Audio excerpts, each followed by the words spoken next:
At bigyan din tayo ng mga paalala ng kapakinabangan natin dito sa mundong ibabaw hanggang sa kabilang buhay. Inshallah, ya akhi, tafaddal. أعوذ بالله من الشيطان الرجيم بسم الله الرحمن الرحيم الحمد لله رب العالمين أشهد أن لا إله إلا الله وحده لا شريك له وأشهد أن محمدا عبده ورسوله قال رب اشرح لي صدري ويسر لي أمري واحلل عقدة من لساني يفقهوا قولي. Assalamu alaikum warahmatullahi ta'ala wabarakatuh. At magandang gabi po o hapon sa aking mga mahal na mga kababayan.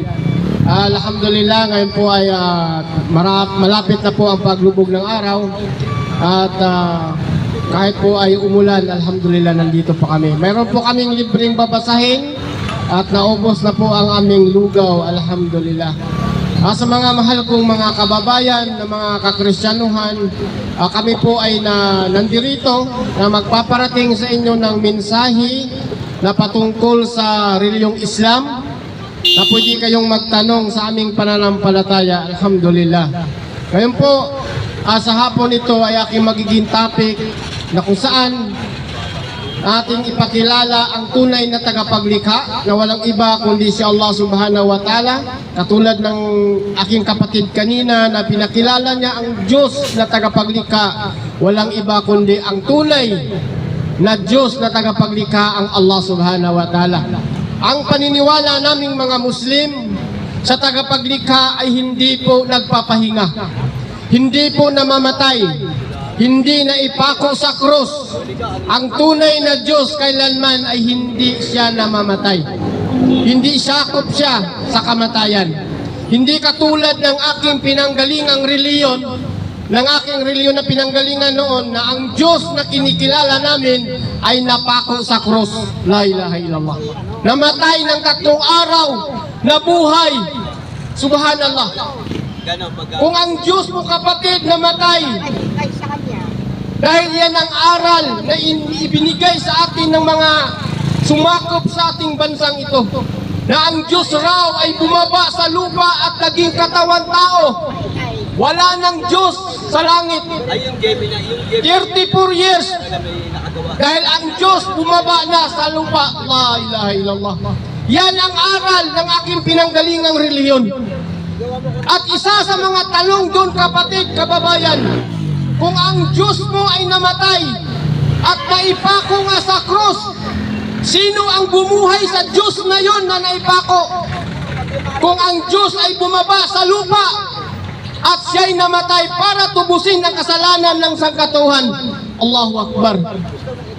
Hindi mo ba napag-isipan yun, kababayan?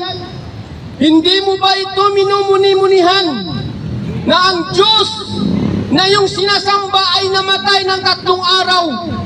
Papaano na yun sa 3 araw na yun? Sino yung naggabay sa atin? Sino ang may hawak ng mundong ito kung ang Diyos ay namatay?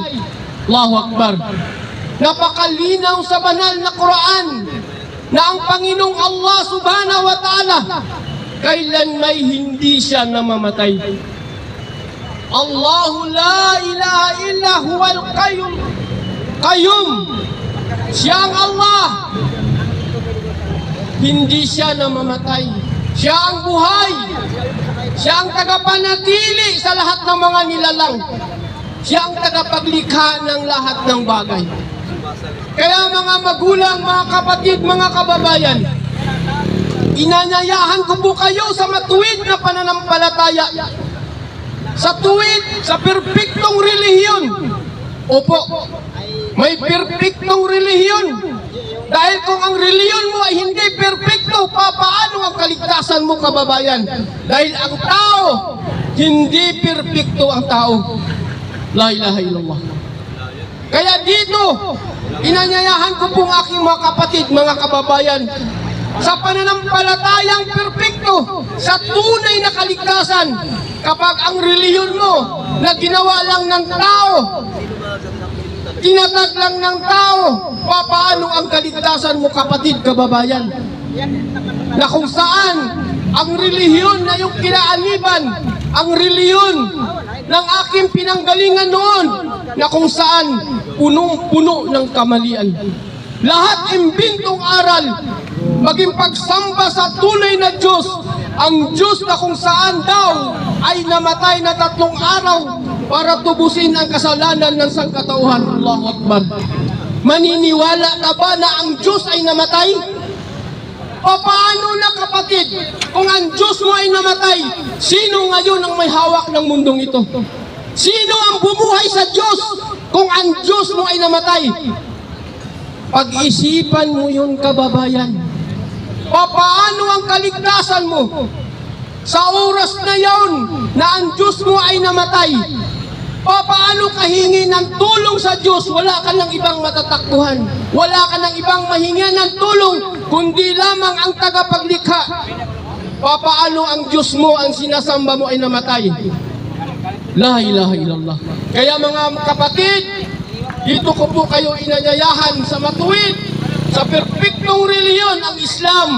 Dahil sinabi ng Allah subhanahu wa ta'ala, Al-yawma akmaltu lakum dinukum wa atmantu alaykum ni'mati wa raditu lakumul Islam madinan. Sa araw na ito'y kinumplito niya na ang iyong kanyang pagpapala, binuhos niya na ang kanyang gantimpala, pinili niya ang Islam bilang iyong reliyon. Kaya mga mahal naming mga magulang, mga kapatid, dito ko kayo inayahan sa reliyong Islam. Ang tunay na reliyon na ibinigay ng Diyos sa sangkatauhan, ang reliyon ng Islam na pinamumuhay ng lahat ng mga propeta. Reliyon ni Adan, reliyon ni Abraham, reliyon ni Moises, Solomon, David, hanggang kay Jesus Christ, iyon ang kanilang reliyon. Hanggang sa huling propeta na si Propeta Muhammad, sumakanya luwa ang kapayapaan. Iisa ang kanilang reliyon.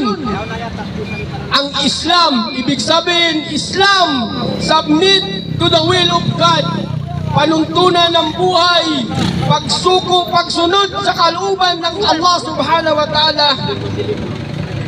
At ito po ang matuwid na pananampalataya. Alhamdulillahi Rabbil Alamin.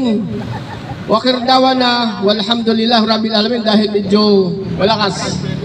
At hanggang dito na lang. Assalamualaikum warahmatullahi ta'ala wabarakatuh. Wala ka to. Baka buta tayo ulan.